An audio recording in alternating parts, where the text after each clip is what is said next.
So before the presentation begins, let's pray, and all of you all need to pray for me that I don't start coughing on stage. So I've had at least 10 strepsils before coming here. So let's pray that my throat is in favor of all of us today.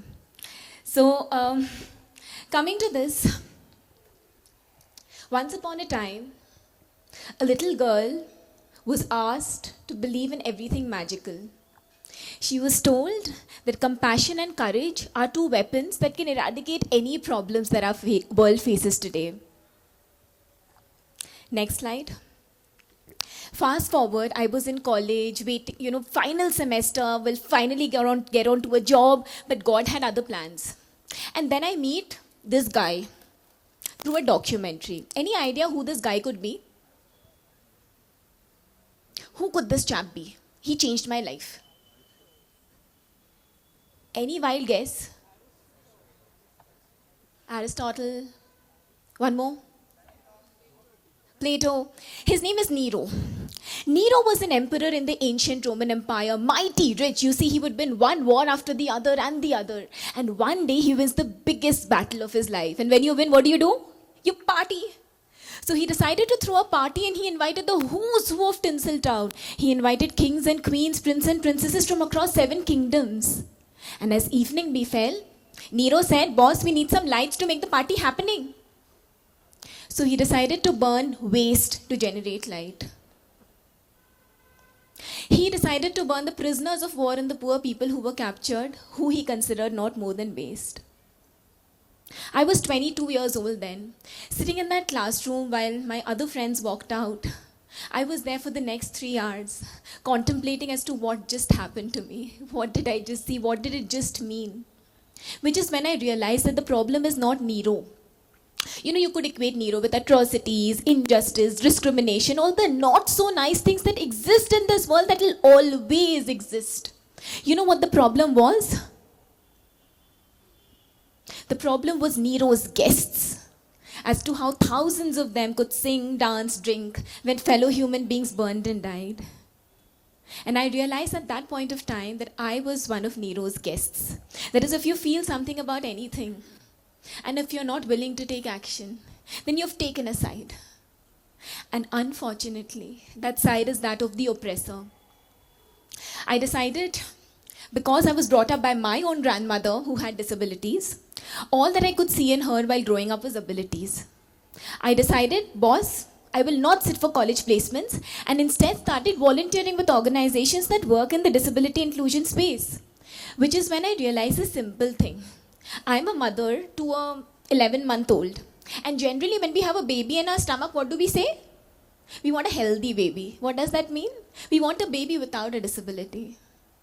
The problem is not that there are 70 million people with disabilities in India and over 1 billion people with disabilities across the world. The problem is a larger statistics, which is the disability in our perceptions that stops us from seeing the magic in their abilities. And I wanted to change just that. I decided that I needed a common denominator to connect people to people. And what better than food? So food is a medium to do 2 simple things. One is generate sustainable livelihoods for persons with disabilities. That is, money should enter their accounts year on year, month on month. But more important than that, we're talking about 7 crore people with disabilities in India. 1 out of 5 people in the world have disabilities. So how do we move the needle? By just generating livelihoods at Mitti Cafe. But more importantly, it was about creating awareness about inclusion with every meal or beverage that we serve. Next slide. I started Mitti with 0 startup capital and multiple rejections. I remember when I started Mitti, I did not even know what CapEx and OpEx means. And I remember, as an entrepreneur, something that I have learned is that scarcity is a great asset for any entrepreneur. When resources are scarce, you're your most leech-like, you're your most desperate. So I went from home to home, shop to shop, house to house, asking people to join the movement of inclusion. So for our first cafe, 90% of the equipments were donated by absolute strangers. Right from the spoon, second-hand oven, second-hand fridge, tissue papers were donated by people I didn't even know. The local electrician refused to charge me that 300 rupees. We didn't have money for lights. So the local vegetable vendors came to us and said, hey, they gave us these vegetable baskets. Those turned into our lampshades. Our first cafe was in a dilapidated tin shed full of generations of rats that students like y'all helped us clean. This girl that you see here, I remember the first day that she came in for the interview. She came in crawling because at that point of time, her family could not afford a wheelchair. If you would give that girl half a cup of coffee, her hands would shake and it would fall. Today, next slide. The same girl sitting on her wheelchair, she manages 10 other people with disabilities. She's the manager for our first cafe and her name is Kirti. Next slide. Next slide. And as I talk to you, we have hundreds of Kirtis, thousands more we've been able to skill across the 42 Mitti cafes that we have, managed completely by adults with physical, intellectual, and psychiatric disabilities. And together, they have served over 11 million meals and beverages, thereby enabling us to create awareness about inclusion with every meal or beverage that we serve. And they are our change makers in the forefront. Next slide. So we all know Mr. Narayan Murthy, one of the co-founders of Infosys, but the hero of the picture is someone else. The hero of the picture is this little boy here. He's about 3 feet in height. He's got dwarfism, motor disability, and mild intellectual disability. His name is Bhairappa. And why do I call him the hero of the picture? Because he's representative of the hundreds and thousands and millions of stories of people with disabilities that are often untold, go unnoticed. So when Bhairappa came in, he was rejected at 80 plus jobs, which is post that we got lucky.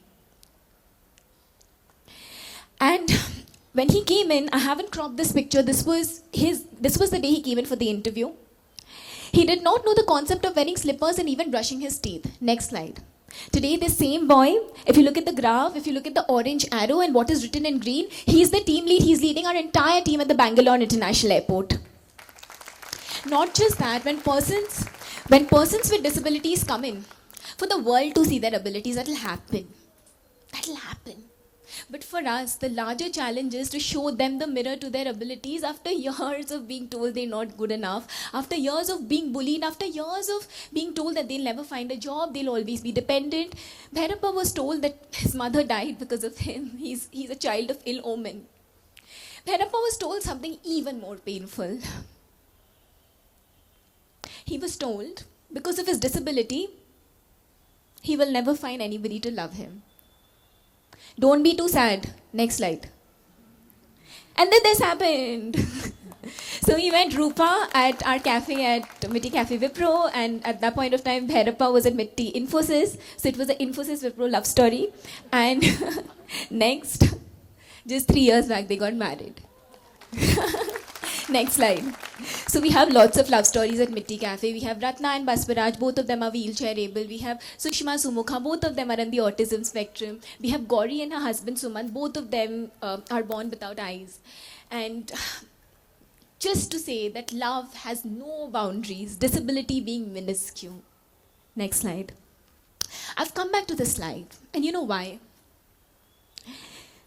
While we all know Kirti's story now, the story also speaks about that girl who started with nothing, started with 0 startup capital, nothing, empty pockets, hardly any experience.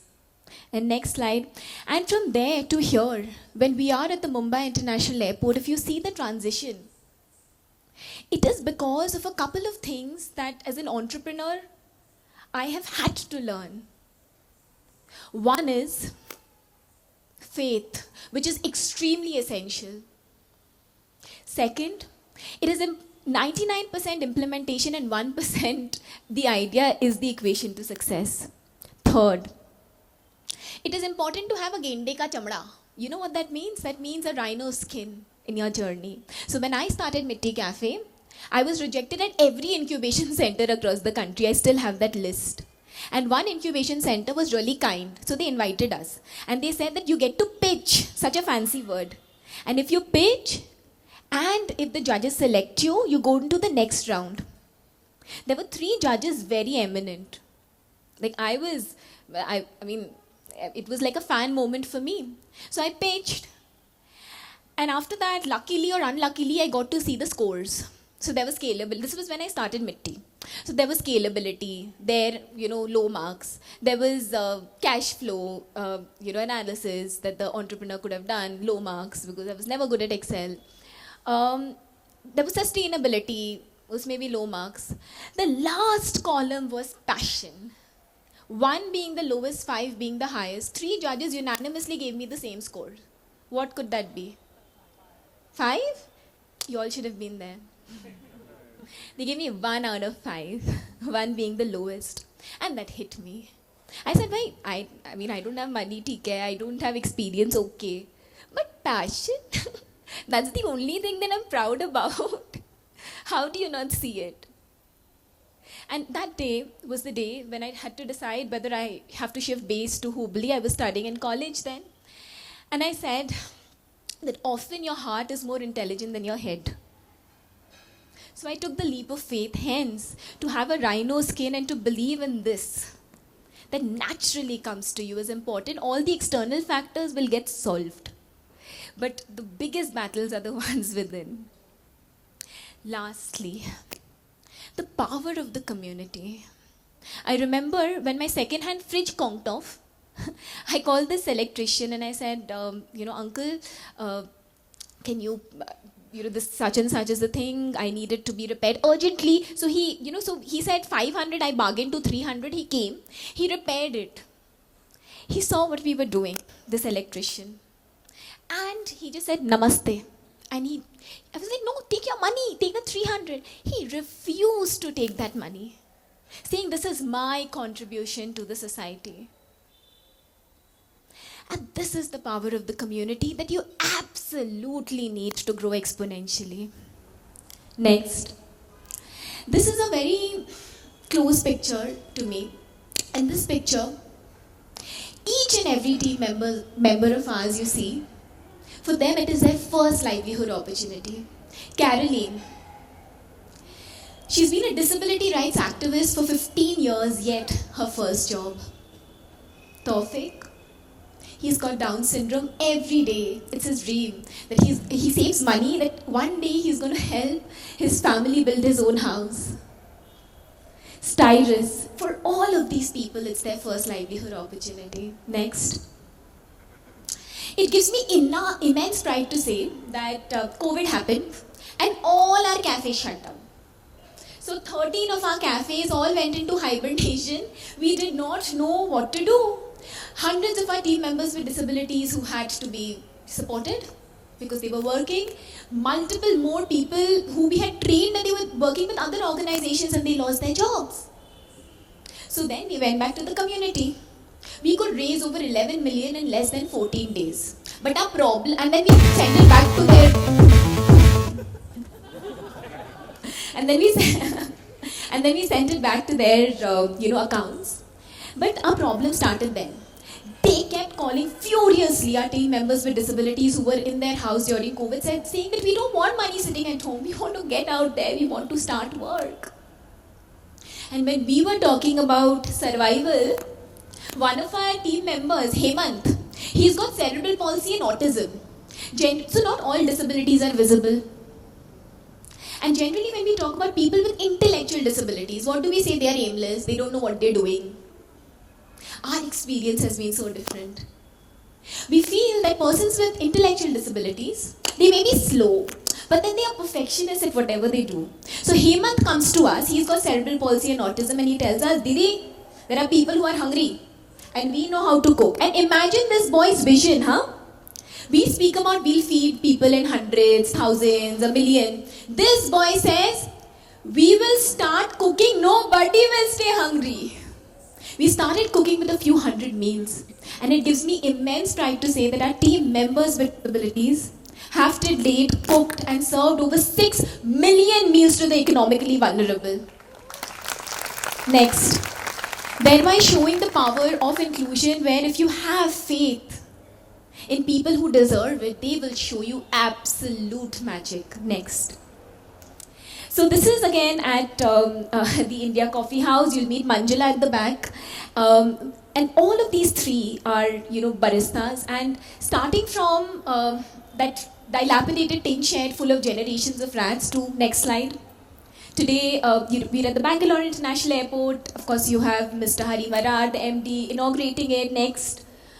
We started at the Supreme Court of India, which is the apex justice institution of our country that enabled us to create such massive awareness about disability inclusion. Next. We had the President of India coming to Mitti Cafe, which was such a big honor for us and enabled us to further spread awareness about the cause of disability inclusion. And just by the way, so Mitti Cafe is also coming up at the Rashtrapati Bhavan this month. Next. We started food trucks. Next. So during COVID, pivoting was something that we were able to do. While all our cafes shut down, so we started Karuna Meals, Compassion Meals, 6 million meals served. Then we decided that theek hai, our cafes within corporates have shut down, now we will pivot. Because our team members are so desperate to come back and earn with dignity. So we started cafes within residential complexes, within hospitals, within airports, and so on. Along with that, we started something for our candidates with even more severe disabilities. And we call it the Mitti Good Gifts Initiative, where we do gifting and every gift gives back livelihood to the person who makes it with so much of love. Next. You see, when I started my journey, I met up with a couple of investors. And if you speak to women entrepreneurs, this is a very common thing. And I was asked, oh, you have a lot of passion, we can see it. But what if you get married and have children? Then what's going to happen? Basically, I completed the sentence to your money. So a lot of investors showed us the thumb. And to be honest, even I thought, because that was, that marriage and, having a baby was like an unknown, territory. Before that, it was like a one-woman army, I was living my dream. Yet, for all the mothers out there who are also entrepreneurs, who also want to do something beyond that and do that by choice, there is hope. Next slide. When he was in my stomach, when Orhan was in my stomach, I traveled to 3 continents, 9 countries. And I represented India in the United Nations. Next, I represented India in the Commonwealth. I went to Singapore, I went to Morocco. Next. And all of this, I was working till the 9th month of pregnancy. But while I say this, it is also important for me to acknowledge the people out there who make this ecosystem possible. So for me, Mitti is a woman-led organization that was not intentional, but it just happened, and we are so happy. So having the support of other women who understand you, men who understand you, my husband. When I was 8 months pregnant, I didn't look 8 months pregnant at that point of time. So, otherwise flights would have been a problem. He said, Alina, just go for it. What you're doing, just go travel, go to Morocco. What you're doing is just so important. What you're doing is not just for yourself, it is for the community. And the least that you can do is give in your best. Next. And then this chap happened. So he came into our lives. And as a mother, I can tell you, I can write this down. Being a mother makes you a better leader. It just somehow makes you stronger. It makes you more resilient. It teaches you vulnerability. So when Orhan was born, next slide, I traveled with him everywhere. Till today, next slide, as I talk to you, he has taken over 100 flights. And he's just 11 months old. Not just that, with Orhan, I have traveled to police stations, I've traveled to the Supreme Court, when we went to inaugurate our cafe at the Supreme Court of India, when he was the youngest person that has ever visited, the Supreme Court of India. But all of this is absolutely possible. And while I say this, I would also want to say that for me, it is empowering because this is a choice for me. There would be other women, who may not want to do what I did.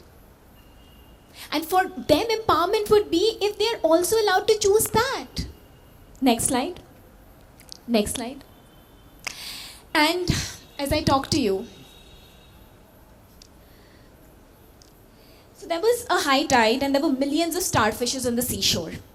And there was a young girl picking up one starfish, throwing it into the water, the other starfish throwing it into the water, and a wise man comes and asks her, "Young girl, what are you doing?" So she continues to do what she is doing. This time he asks her more assertively, "Young girl, what are you doing? What difference does it make? The shore is full of millions of starfishes and here you are picking up one, throwing it into the water." Is this some kind of a game? What she did has changed my perception about change. We talk about poverty, hunger in millions. We talk about violence in millions. What difference will that one thing that we do make to the larger ocean? So what this girl did has changed my perception about change, and I hope it changes yours too. So she picks up this starfish and she throws it into the water and she tells the wise man that it made a difference to that one. So for me, my first starfish was Kirti. And every day it is a pursuit to reach out to the billionth Kirti across the world for whom economic independence and dignity is not yet a reality. And as someone told me, and something that I completely believe in, that we always glorify the word social work. Let's replace it by social duty to pay off the social debt that we have for the many privileges that we have. There are millions of young girl children who will never go to school. There are millions of children in the womb who would never see daylight because of their gender. There are millions out there who are homeless. There are millions out there who've lost loved ones. And here we are at a point of privilege. It is our duty, social duty, to pay off the social debt. And as one of my favorite poets says, and I'll translate it for you, मेरे सीने में नहीं तो तेरे सीने में सही हो कहीं भी आग लेकिन आग जलनी चाहिए. We'll all die someday, but irrespective of whether we live or die, just do that bit for that one person, inspire one more, and the world will change for what it deserves to be, and the magic is in each one of you to do so. Don't lose it. Thank you so much.